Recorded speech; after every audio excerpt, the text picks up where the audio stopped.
Hey, good afternoon. Hey, good afternoon. How are you? Fine. Bill Kidd, Kimball Midwest. How are you? I'm good. I'm good. Looking for the person who's responsible for buying this stuff. That's me. That's you? Yes, sir. Oh, very good. Where are you buying this stuff from now? Oh gosh, what's the name of that guy? They come in. They have blue bins.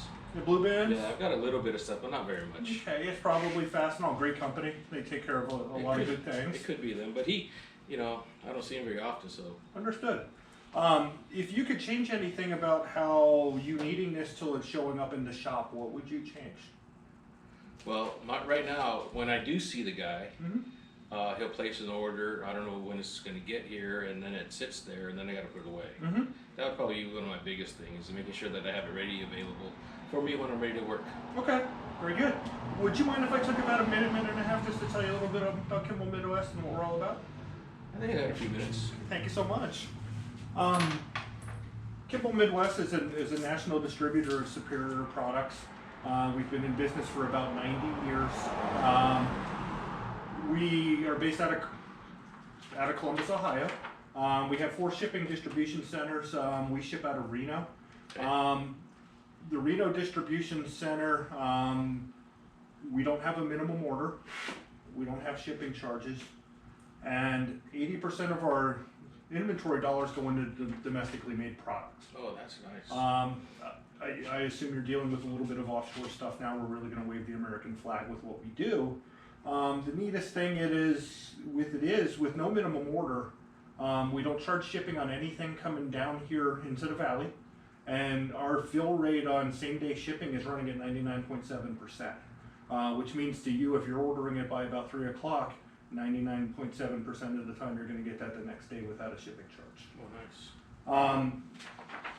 This is some of the product lines that we carry. As you'll see, some nuts and bolts, obviously, abrasives, chemicals, cutting tools, and we'll talk about this drill bit in a couple moments. Sure. And some safety supplies, and as you can see, bins and drawers. It's really the bread and butter of what we do, helping people clean their shop up. When you factor in the acquisition cost, the possession costs, and such like that, you're going to find that your typical order is running under $100, but by the time you process that invoice all the way through the system, you're spending well in excess of $100 to even get a little pack of drill bits on the ground. Sure. Okay, and if your shop happens to look like this, and I know you've got a few things piled up here, it's probably easy for you if any of your mechanics have trouble looking for things. We handle systems, pretty much everything's a snowflake, nothing's the same, from something big of a whole wall of inventory like you have here, to something smaller. If you have a little satellite area, like a little 4-drawer set, something like that, we handle all of that. Nice. And when you think of Kimball Midwest, please think of Superior products. All right. I want to put this in your hands and show this to you. It's gone by a lot of names. Super Primaloid drill bit, world's greatest drill bit, whatever you want to call it. It's kind of brag. But this is our best-selling drill bit. This is our Super Primaloid drill bit. Couple things that you'll notice. It's a little shorter. It's about 15% shorter than your conventional drill bit. It's a maintenance length bit, which means when you're working on something, especially on a smaller diameter bit, you're not going to get a lot of that sway and flow that you're working with. You have 3 flat shanks. What that's going to do for you, it's not going to spin while you have it in the chuck. Gotcha. That way you'll be able to get it on a piece of material and be able to drill. Moreover, that split point, excuse me, that you're working with, it's a 135-degree split point, and what's cool about that is you're going to be able to start on an irregular surface or a round surface and not have the drill bit walk on you. Nice. As far as the drill bit itself, it's made out of M7 tool steel. You're going to have the hardness of a cobalt bit, but you're still going to have the flexibility of a high-speed steel bit, so you're not going to have something that's going to be brittle when you're working in some harder materials. You're going to spring steel, getting into some of the mild stainless steels, some of the medium alloy steels. It's going to be an all-purpose maintenance bit. Okay. The black and gold finish on it, the black finish, especially in the flutes, is going to run a little bit cooler than a conventional drill bit that you get at Home Depot, Harbor Freight, Fastenal, something like that. And heat's the worst enemy of a drill bit. I see you have a couple drill bits down there on the bench. Look like they're a little blue right now. Oh yeah. May have changed some colors, and the Get chemistry in the bit changed. And as soon as it gets hot, it gets dull.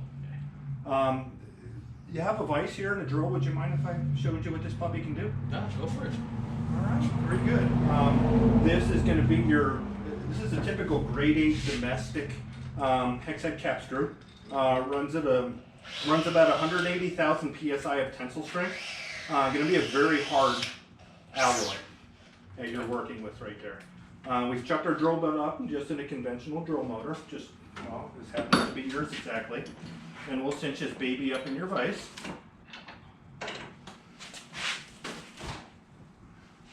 So it's in there.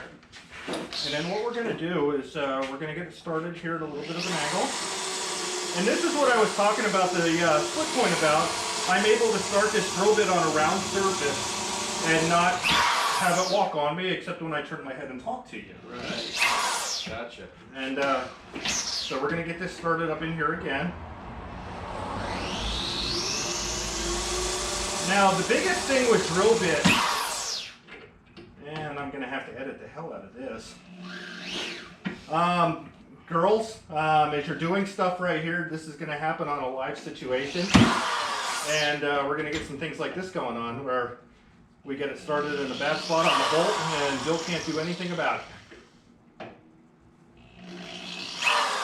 And I'm going to edit the shit out of this.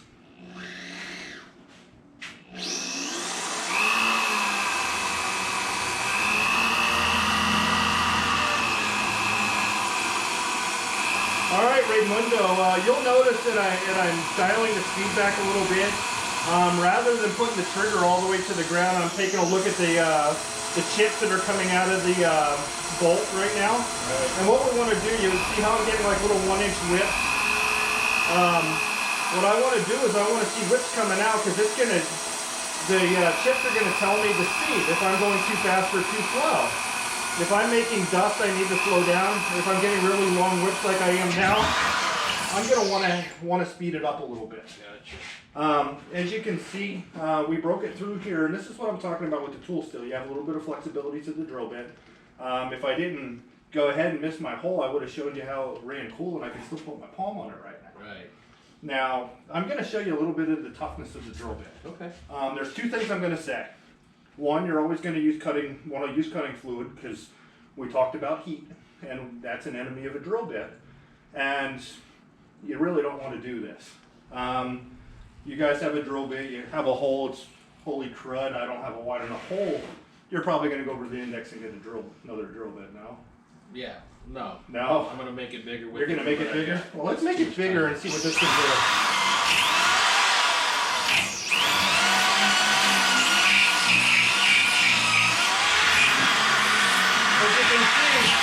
We're literally sawing 180,000 psi bolt apart. I'm intentionally going to ruin this drill bit.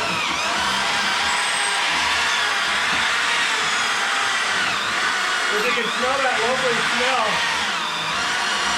we've already destroyed this drill bit.